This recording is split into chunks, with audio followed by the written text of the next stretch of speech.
So let's get back to the book, Thoughts on the Nigerian Constitution by Obafemi Awolowo. Hello, Mimi, how are you? Good to see you. So let's get back into this. This is Papa.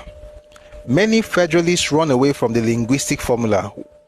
You know, there were 5 formula: linguistic or ethnic, partly linguistic, partly geographic, provincial, principal agricultural products, and then the grouping together of all the contiguous minority linguistic units, like with the Midwest. So let's continue. Many federalists, by the way, even these many federalists, most of them were not really federalists. E.g., Zik. Zik was a Unitarianist who sometimes dabbled into You know what? I want to read something to you from this book. I hope I can quickly find it. I want to read from our Papa's autobiography, then I will now read you from this one. Then you now understand what I'm about to read, because it's very important to provide context. Okay. God is good. I found it. So please take a listen to this interesting understanding of Zik. By the way, let me tell you why I believe these things. Not just because Papa is writing it, because that's enough, by the way. That's enough to believe it. But the reason it's important is because everybody who talks about this man has the same thing to say as far as his inconsistencies are concerned. And so more than the fact that Papa is saying it, I believe it because I find it in every other book. For instance, another day we're going to have a session on this. There's a book by Pierce that also talked about how, number one, how the Oyinbo saw Zik, how Nigerians also saw Zik. As if I can quickly find the title of the book. How Nigerians also saw Zik. And then he also talked about how Adewale Maja Pierce, the book is called This Fiction Called Nigeria. One day we'll read all those things. But you see, beyond all of these things, there's also another book by Bola Ige. Uncle Bola wrote a book called People, Politics and Politicians. Right? He also talked about this same man. By the way, I like the fact that I talked about him while he was alive. I was there at the time, but Zik was alive. Every book you read on this particular subject matter looks like they're saying the same thing. But let me read something to you from here. It was stipulated by the action group before this alliance that the two parties, that was when they were trying to work with NCNC, the two parties should first of all reach agreement on those issues of fundamental importance which divided them. At our first joint meeting, we took up the question of federalism. It did not take us any time to persuade Dr. Azikiwe. It must be said to his credit that he himself is a believer in federalism. Indeed, he is a believer in many a good cause. The only puzzling thing about Dr. Azikiwe is that more often than not, there is a wide gap between what he believes and what he preaches, and between what he preaches and what he practices.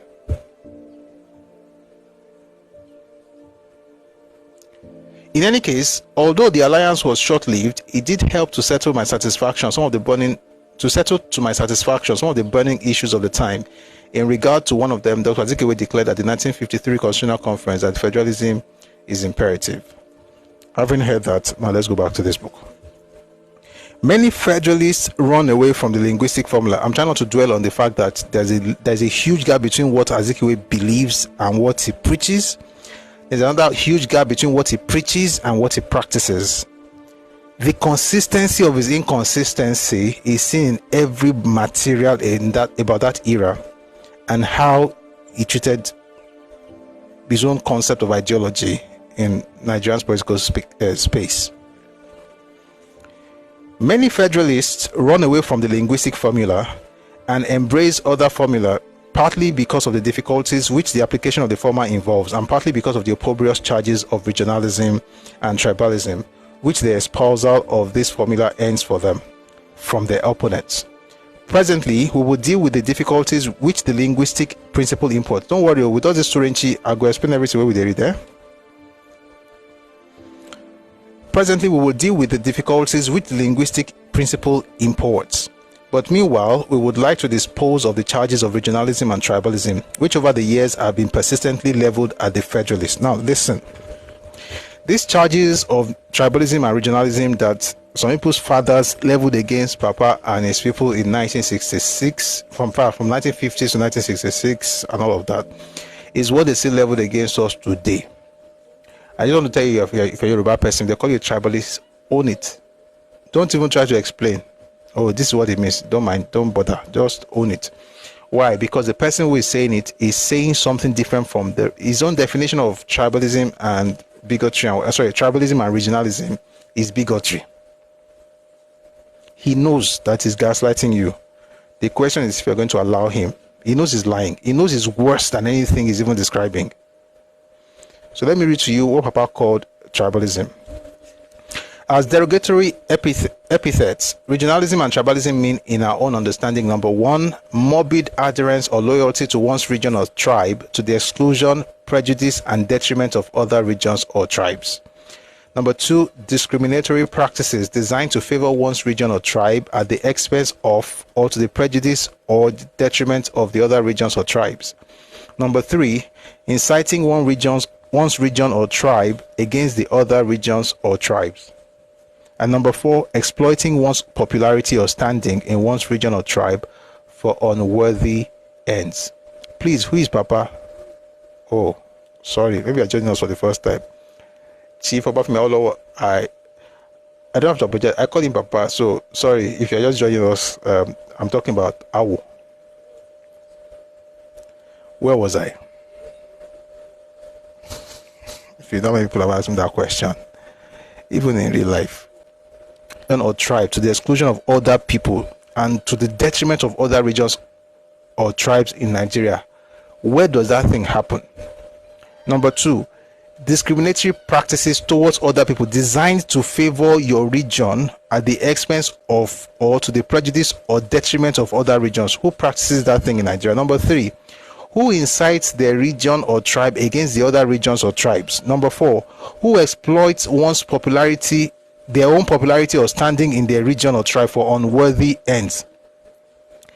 The number five, who accuses others of in Nigeria of tribalism? I'll tell you something. The person who has all this for is the person who does number five. The answer is whatever you say it is. In this, okay, I already said, so Baba said, in these senses, regionalism and tribalism are evil. After all this has been said, there's an unfortunate habit on the part of practically all the protagonists of Unitary Constitution for Nigeria. Who were the protagonists of Unitary Constitution for Nigeria? Eastern people, specifically Igbos. By the way, they are still the ones who want unitary system. Have you heard anybody in the last 1, 2, 3 years talking about strongmen, talking about removing constitutional kini, talking about military intervention, usually from the East? The idea of unitary, all of us are together. The need for somebody to force all of us together is stronger there, and I'll tell you why. You know, last week we had a session on Oduduwa and stuff, and I remember saying to us that, listen, what they are talking about is not like it's a bad idea. Unitary system is not necessarily a bad idea. I'll tell you what I mean. So what Oduduwa did in the 11th century was a form of unitary system, but here's the difference. He was doing it in the midst of a people with the same identity, the same value system, the same ideology. And so it made sense because we needed to move to the next level where, okay, see, in order to take advantage of the next level economically, for instance, if you're going to have an army, most likely you're going to have a centralized system, right? And so all of those things that he did back then, but he had the advantage of working with the people who had the identity set for thousands of years before he did what he did. The mistake of the Igbo idea of unitary system is that you are not trying to do it amongst your ethnic group. You are trying to do it in a nation of several languages and several ethnic groups. You are trying to do it amongst disparate groups of people, no common value system, no common moral, well, thank you for that word, philosophy, no common structure, no common identity, but we must all be one. And that for them is the definition of unity, which is why I say when people say let us unite, always ask them for the definition of words, or like they say in academic circles, definition of terms. What does unity mean to you? In many instances, what unity means to folks who are shouting they want unity is uniformity. It's actually uniformity. And like I said the other day, uniformity thrives on erasure. You have to cut yourself to size. You have to make yourself smaller just to fit into that mold and to be seen as one of the people. You can't have anything that's uniquely yours. You can't have uniqueness if you're going to have uniformity. Uniqueness is removed in order to have uniformity. It's erasure. Whatever makes you special, whatever makes you different is removed so that we can all look alike. The same thinking, even if your thinking is retarded, I still have to submit myself to that because I have to be seen as the same thing with you. No, I can't tell you to come up to my level because that would be tribalist or tribalistic. No, I have to come to your level because you are too low on the scale. So I have to sacrifice who I am to fit into your narrative. That's the concept of most people's unity. That's not unity. So that's the idea of unitary system. Now, it would work 1,000 years ago amongst a people with a common identity. It cannot work now. Number one, a time don't pass. It's no longer the fad. You woke up late. Number two, you're not even doing it amongst your people. Where I come from, charity begins at home. If whatever we're trying to say, and that's why Papa was able to talk about going to the federal level in 1960. Whatever I was going to do at the federal level, he already did between 54 and 59 in his own region. In fact, between 52 and 59 in his own region. So when he came, for instance, UP and talking about free education for all, he did it from 55 in Western region. How come some people's idea of greatness always begins with what they can do for Nigeria? What you can do in your space? What have you have not tried anything? This Dubai that people want to build, you've not done it in your region. This idea of let's grow something and become one, you still have issues of discrimination amongst the people of the same ethnicity. You haven't fixed that. But it's that ethnicity that still, by the way, somebody sent me a video last week. I didn't want to play it because I just felt like, oh girl, in 2025, where people are denied, a woman was denied of a place in her husband's house after the man died. Those who do, I mean, people do it everywhere, but I say some cultures are notorious for that. So people whose cultures allow for that, people who don't have a sense of identity as a people who still have, it's like something saying that there is a original, like an Aryan mentality, not Aryan race. God, Aryan race, essentially this is the superior group. So amongst Africans, there's a superior group. Within that superior group, there are different levels. Some are superior than the other, like George Orwell. All animals are equal, but some are more equal than the other. So within that group, they're the original ethnic identity, and then within each of those groups, you now have a caste system where some people are untouchables. Now, while you're having all these things, why not think of creating that unity in that group where, number one, you abolish caste system, number two, you stop the stupid idea of superior anything, because you're not superior to anybody. I'm not mentioning any group.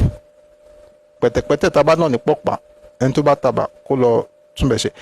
the thing hits you, it means that you have to talk about. You have to first remove the idea that you're even superior to anybody, because you could just explain tired, no evidence. Number two, you have to remove this idea of amongst this group, some people are better than the other in terms of their towns. Number three, within each town, you have to remove the caste system. Number four, find a way to unite yourself and create a cultural identity or an identity of unity. When they discriminate amongst each other within the group. When you are done with that, you cannot talk about let us unite Nigeria. Until then, make everybody they do what they want to do for Nigeria. Make them do it for their house first. Most see. God bless everybody in Jesus' name. Amen. Let's go back to the book. After all this has been said, there's an unfortunate habit on the part of practically all the protagonists of Unitary Constitution for Nigeria, which must be deplored and roundly reprehended.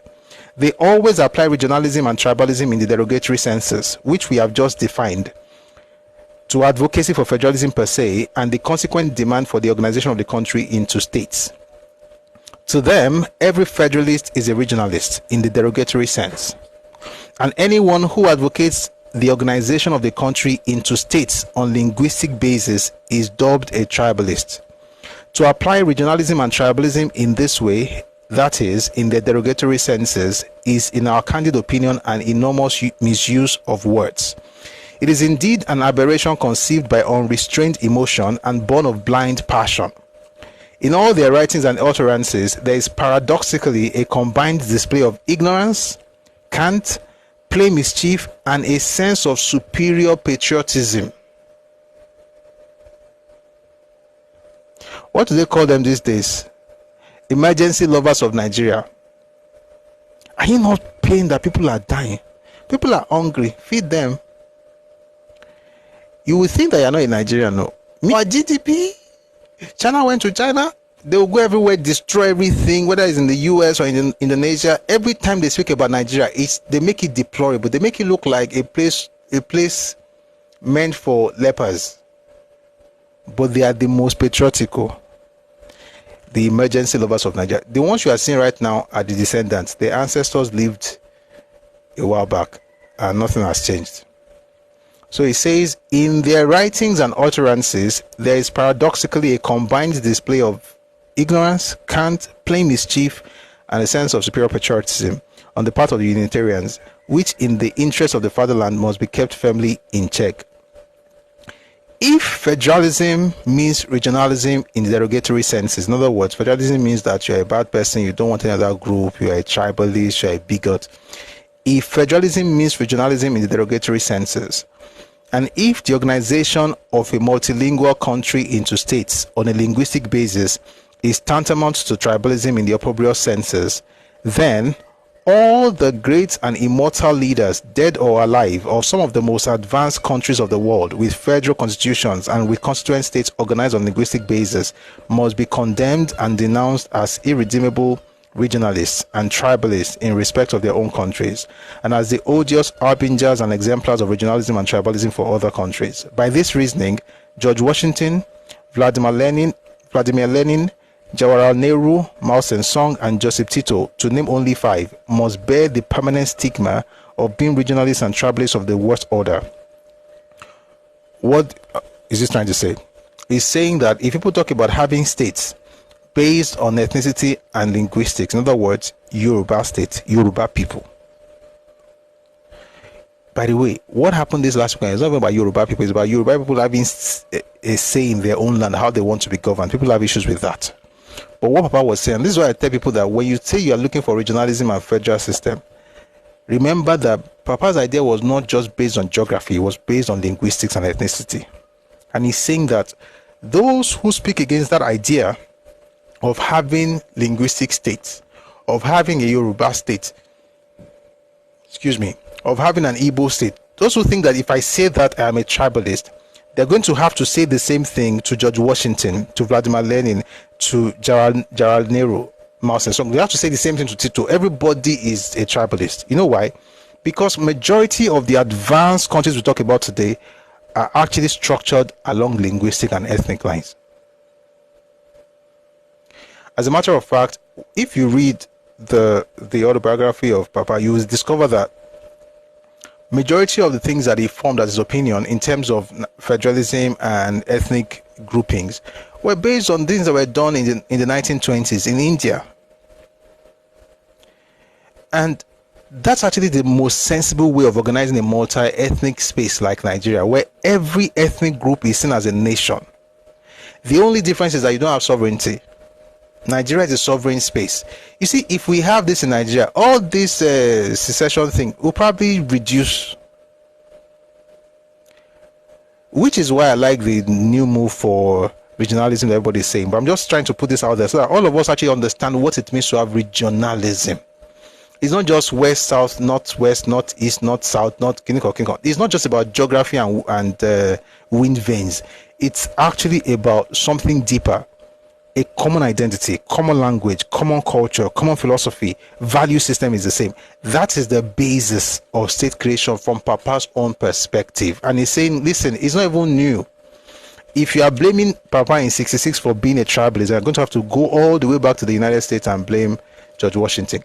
Because believe it or not, there's one day we're going to have a session on this thing. There's a book, there are books actually, on the concept of WASPs. I think I've shared it here before. One second. I think I've shared it here before. The idea of WASP, White Anglo-Saxon Protestants. You see, when they formed the United States, it wasn't for the entire world. This opening up that we see in the US right now started in 1965. And one of the things that led to the US opening up was actually the civil rights movement. Originally, the entire place was meant for white Anglo-Saxons and Protestants. I don't know if you know about this. When the Irish got to the US, they were not necessarily considered as white like that. And that's one of the craziest. Opening up or closing up? No, opening up. America did not open up until 1965, to be specific. I'm not saying that folks from other countries did not enter the US. So Chinese entered US, blacks of course were in the US, Irish were in the US. But I'm saying that Italians were all of them were in the US, but it wasn't open to them. If you were able to enter, it was a huge and rare privilege, because they did not design that land for everybody. They designed it for white, not just white, Anglo-Saxons, primarily English, and then Protestants. And I remember saying here the other day that when people talk about this tribalism, have you ever thought about it? Now, we've shared this before, so I'm sure we have all thought about it now. Have you ever thought about how you could have a nation of over 200 years and you have only had less than 8 years of Catholic presidency in America? Less than 8 years of the over 200 years of American history, you've had less than 8 years of Catholic presidency. Meanwhile, you have conversation with people, they'll be telling you insane climb. I hate that phrase, because people that usually use it, not everybody do, but most people that use it, they don't know jack. Sinner climb. Then you understand why Catholics are not become president. Then you also understand the why people consider the rise of the Irish to becoming the president in 1960s as fantastic because a generation before that, before JFK became president, you would see signs, and I've seen documentaries. You see signs. No, how did they write those things? Oh, I think it's no rats, no blacks, no Irish. The Irish, the blacks, the Jews were not considered white. And that's why NAACP, you see a lot of Jews as part of the formation of NAACP. I'm just saying that a lot of us who do these comparisons with Nigeria, America, we're talking about America today. But even America today, we still know exactly who owns the space. It used to be white, Anglo-Saxons, Protestants. After a while, they made it white, mostly white, but Anglo-Saxon maybe not. Protestant mostly. That's why you see that influx of Germans and the Danes, folks from Sweden and Denmark and stuff like that. Eventually they opened it, and then in 65 they opened to the world. The point is that they control that thing because they were creating their own culture based on themselves. I mean, the more you study Americans, you already know why they even left England in the first place. The Pilgrims on Mayflower, they left because of religious, but some people call it religious persecution, religious puritanism. They wanted to have their own space. I'm saying that the people decide how they want to control their spaces, and they will organize themselves in every case based on that. The other day we talked about what happened in Canada, how you have the French Canadians and the English Canadians. What did you see? The ethnicity. Nobody calls them tribalists.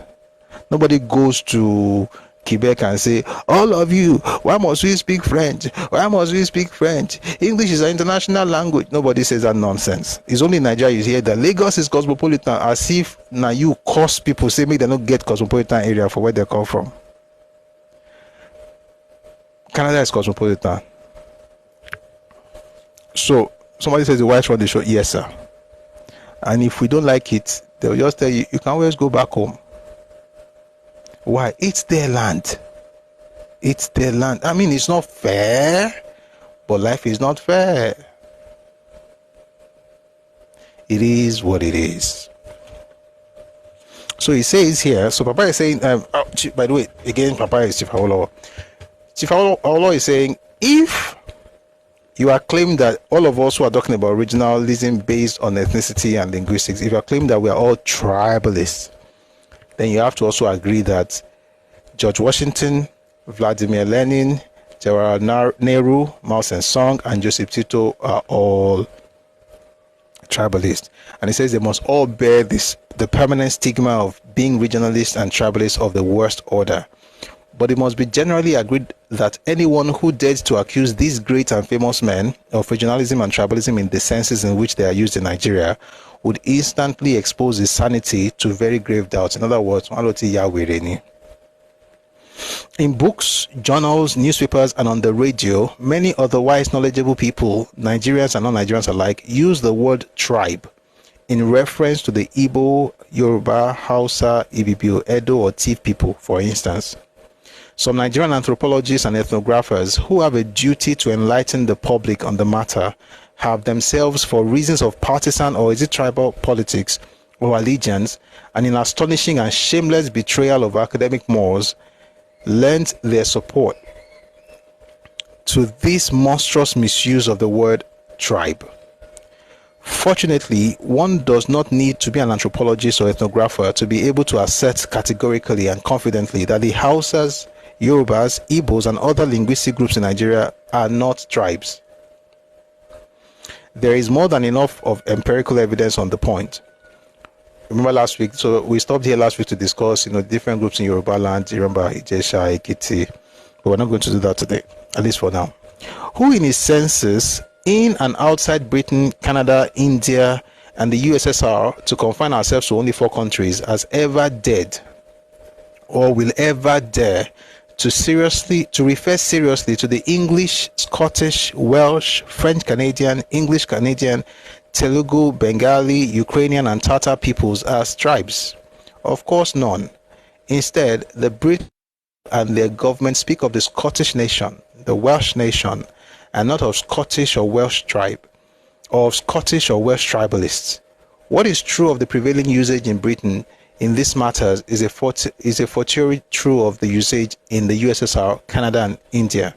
In these latter countries, the linguistic units are specifically referred to in the statutes and official documents as national groups or nationalities. Let me explain what this Turanchi is.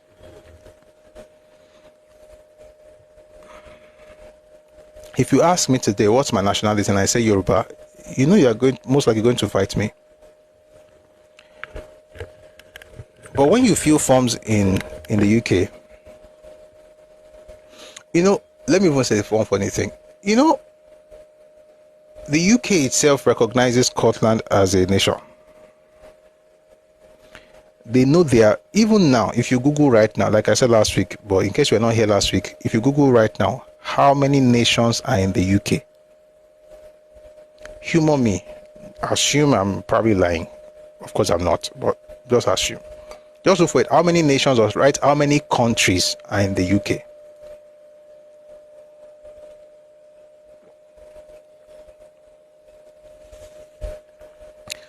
You see 4. When you say that, nobody looks around and tells you, oh, you're a tribalist. Why can't you have unity? It's United Kingdom. It must be one. No. One nation under God? No. The sovereign state is the United Kingdom, but each of them is considered to be a nation because that's what they are. That's what they are. Yoruba is not a tribe. Yoruba is a nation. Oh, but does that mean you have your own anthem? Yes. Does that mean you have your own kingdom? Yes. Does that mean, but that means you must have sovereignty? No. We make the mistake of assuming that nationhood or state or nationhood is the exact same thing as sovereign state. So, for instance, the UK is sovereign, Scotland is not, England is not a sovereign nation, but it's a nation. The same way Yoruba. So, if you can say England, why can't you say Yoruba land? Why must you say Southwest? Especially knowing that there is Yoruba land outside Southwest.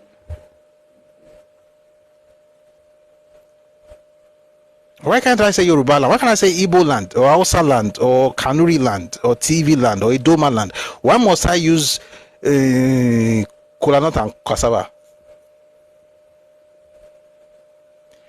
Do you not see that there's a flow? Like, if you move through, I mean, interestingly, now let me not talk about that person. I won't talk about somebody, but necessary. Interestingly, when you go through our space, there is consistency in the way we see things as Yoruba people. So if you can have England, and like I said last week also, England is England, but within England there are many different dialects and peoples.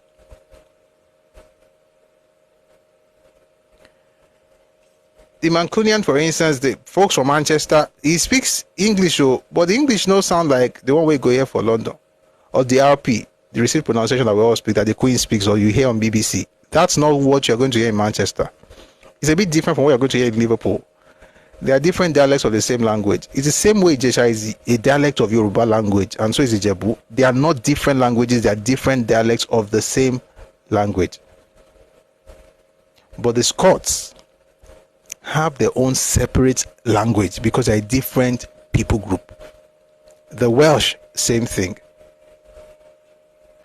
Every nation you go within the UK, everybody has, if they had listened when they were saying all these things in the 50s, Nigeria would be a lot better than it is right now.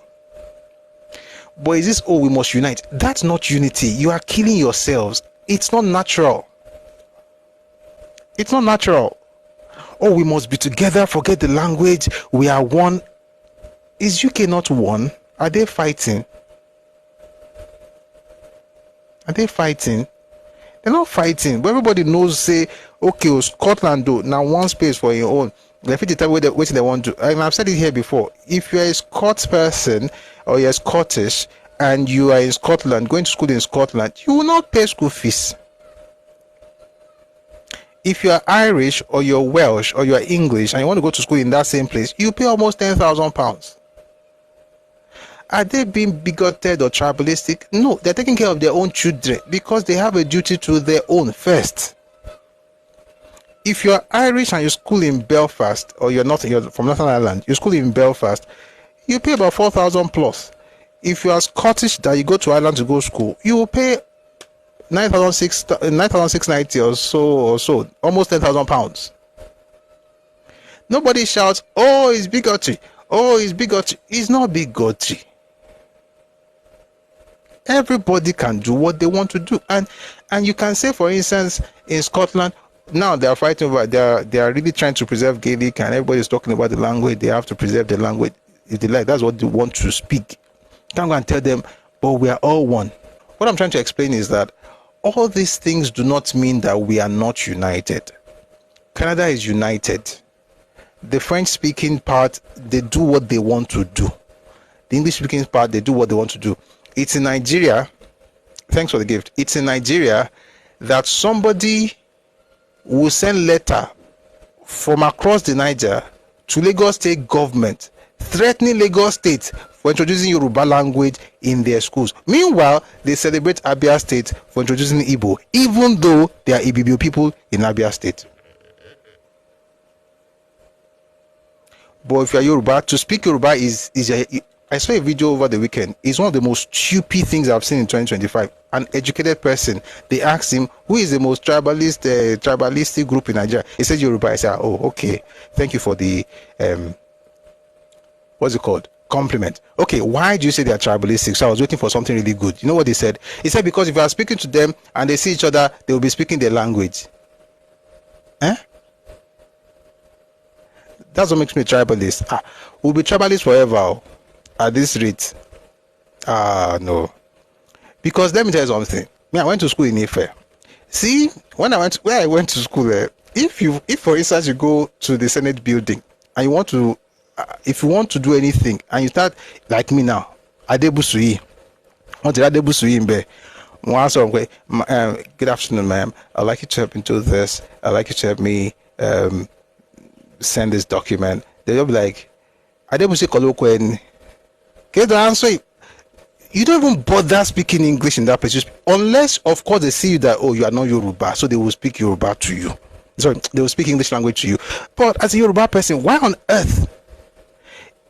And this is true. I'm guilty as charged. If I meet a Yoruba person and I've done this, even with an Igbo person that can speak Yoruba, I'm speaking English to you, but I'm on Noja, and now while I say mistakes or Yoruba, I'll just be like, Kimo, answer you, what's the purpose? What's the essence of speaking English language when you can speak the same language? Why? Do you not? Have you ever asked yourself? Vladimir Putin understands English language. Why on earth does he need an interpreter? Why? Why do you speak to a French person, especially in their land? They know what you are saying. They understand the English language, but they go out like say they don't know what they talk. You go talk tire until you probably say something to them in French. They can't help you. Even she understand. They can speak the language, but why do they need interpreters? They are making a point. Your language is not superior to mine. That's what they are saying. And if Yoruba people are the only one who have the sense to do it in Nigeria, then so be it. English language is not in any way, by the way, in some cases, God is inferior to my language. There's anything you want to say, okay, but my soul, yigi. Lede gesi. There are certain things you can't even say in English language is international, like all of us have to learn the language and speak it apparently, but there are certain things that will be best expressed in your native tongue. So if I say Yoruba person, why on earth would I be speaking English? What is the sense?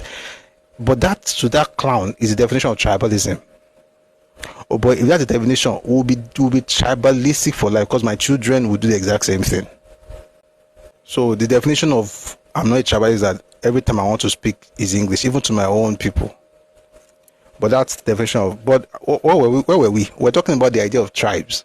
That it's even wrong to classify us as tribes. We're a nation of people. Yoruba people have several tribes, and several cities, and several towns, right?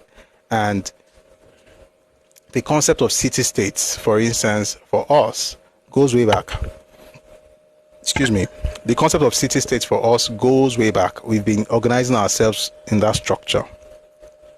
So we must be very, very careful not to reduce ourselves to, and you also have to be intentional about it. My tribe. No. As a matter of fact, God said, if you think about it, I've heard this about you tribe law. So you know Jesha, so if you go to Jesha now, there's no Ilesha is just one town amongst the Jesha people, right? So in Jesha, there's Ibokun, there's Ilashe, there's Oshu, there's Ilesha, there's Esauke. There are many towns. You go to Ijebu has many towns. Ijebu Ode, Ijebu Mushin, and so Odogbolu, and so on and so forth. Go to Remo, the same thing. Go to Okun, the same thing. The point I'm trying to make is that each of these groups serve on their own. Some of them, you can't even say is just one tribe. I mean, if you're using the exact understanding of tribe based on waiting the Oyinbo teach us that time,